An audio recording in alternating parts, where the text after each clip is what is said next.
रजनी को बचपन से ही पेंटिंग का बहुत शौक था।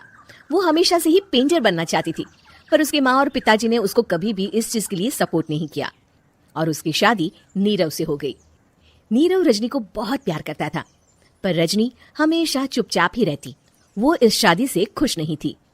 वो ये शादी नहीं करना चाहती थी। उसे तो हमेशा से पेंटर जो बनना था। अपने इस सपने को वो नहीं पूरा कर पाई, इसलिए वो हमेशा उदास रहती थी। रजनी, बहुत ही बढ़िया फिल्म लगी है, कल देखने चले? नहीं जी, कल मुझे बहुत काम है, मैं नहीं जा पाऊंगी। अच्छा तो कोई बात नहीं, संडे को चलते हैं। देखिए, मुझे फिल्म देखना पसंद नहीं है, आपको जाना है तो चले जाइए। नीरव को मना करके रजनी वहां से चली जाती है और अपने बैग को खोलकर उसमें बंद पड़े ब्रश और कलर्स को देखकर रोने लगती है। रजनी, चलो ना कहीं बाहर खाने चलते हैं, कुछ तुम्हारी पसंद का।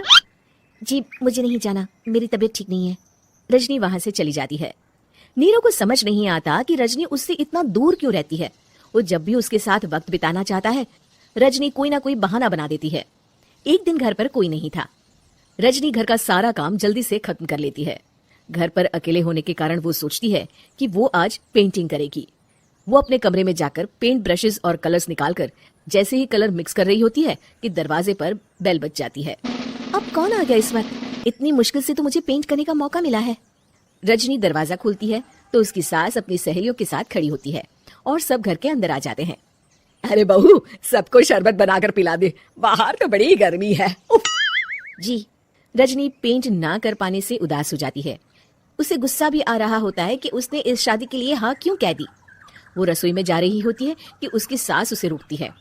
बहू, सबके खाने का भी इंतजाम कर लेना, आज का लंच तो ये सब यहीं करेगी। हाँ। रजनी बिना कुछ कहे रसोई में चली जाती है। सबके लिए खाना बनाती है। सब खाना खाते हैं और रजनी घड़ी देखती है कि ये सब कब जाएंगे ताकि वो अपनी पेंटिंग कर सके। जब शाम होती है तब सब चले जाते हैं अपने घर। अरे बहू, सब तेरे खाने की तो बहुत तारीफ कर रहे थे, सबको बहुत अच्छा लगा खाना। आपको मुझे सुबह बताना चाहिए था ना कि आपकी सहेलियां आ रही हैं। पता भी है कितना वक्त लगा सारा खाना बनाने में। अरे बहू, तू ऐसे कैसे बात कर रही है मुझसे? तो और कैसे बात करूं?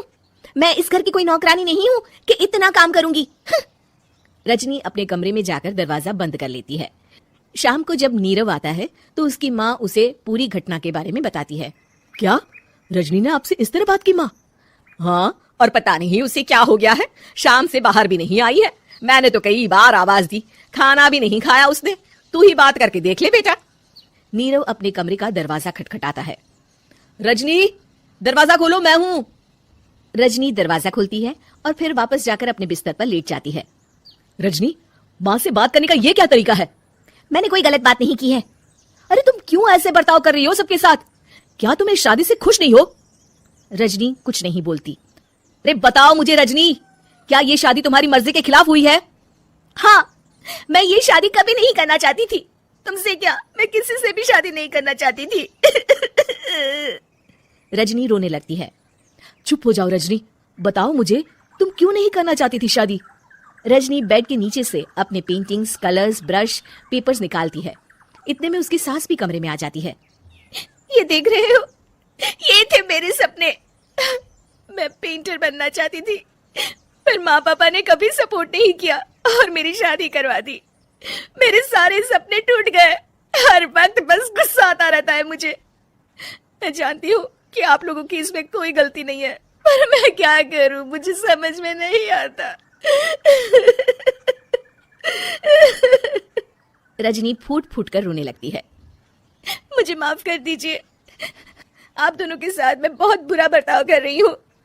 अरे रजनी बेटा, चुप हो जाओ तुम। नीरव पानी लेकर आता है। ये लो पानी पियो और शांत हो जाओ।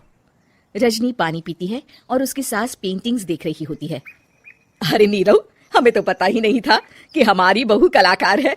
अरे कितनी अच्छी पेंटिंग्स बनाई है, देखो तो। ये वाली तो मैं अपने कमरे में ले जाऊंगी।